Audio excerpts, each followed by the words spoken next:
សួស្តីអ្នកទាំងអស់គ្នាថ្ងៃនេះខ្ញុំបរៀនអ្នកទាំងអស់គ្នាតកតងពីការប៊ូត page ម្ដងទៀតហើយអ្នកខ្លះគាត់ថាគាត់មើលអត់ច្បាស់ទេគាត់ស្នើសុំចង់មើលភាសាទៀតអញ្ចឹងចុះឥឡូវនេះខ្ញុំចូលទៅក្នុង Facebook account របស់ខ្ញុំអញ្ចឹងយើងស្រូលចុះឡើងសិនមកនេះគឺជា Facebook account ណាអ្នកទាំងអស់គ្នាមិន page ទេហ្នឹងហើយនោះគឺ Facebook account របស់ខ្ញុំតែមកយើងចូលកន្លែង page មក page វានៅកលៀតហ្នឹងអូខេយើងចុចកន្លែង page មកយើងស្រូលមើលចុះឡើងអញ្ចឹងទៅ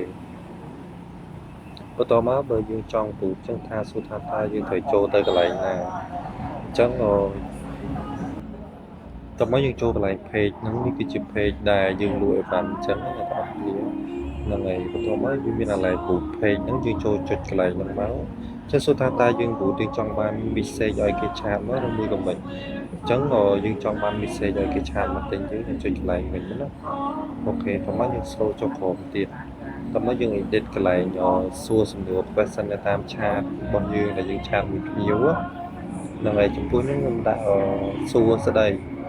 យើងដាក់ពាក្យសួរស្ដីនៅពេលដែលគាត់ឆាតមកយើងវាលោតពាក្យសួរស្ដីហ្នឹងទៅជាមួយគាត់ចឹងទៅយើងបានឆ្លើយតបគ្នាមួយគាត់ទៅវិញទៅមកហ្នឹងហើយយើងដាក់សួរស្ដីបងមកតោះមកវាមាន question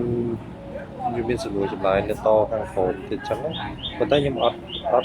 ចុចអីទៀតទេខ្ញុំ save យកមកតែប៉ុណ្្នឹងតោះមកយើងអូសចុះក្រោមទៅមកយើងជិះមានកន្លែងពី edit ហ្នឹងហើយយើងចង់បានអ្នកពីអាយុពីប៉ុន្មានទៅអញ្ចឹងចង់បានពីអាយុ20ទៅដល់43អ្នកដែលឆាតមកទិញខ្ញុំអ្នកទាំងអស់គ្នាជួយយើងកំណត់អាយុមក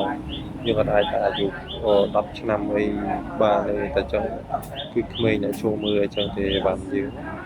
នឹងតើបើយើង set up មកក្នុងថ្ងៃយើងចង់ចំណាយមករៀលយើងចង់ចំណាយ5រៀល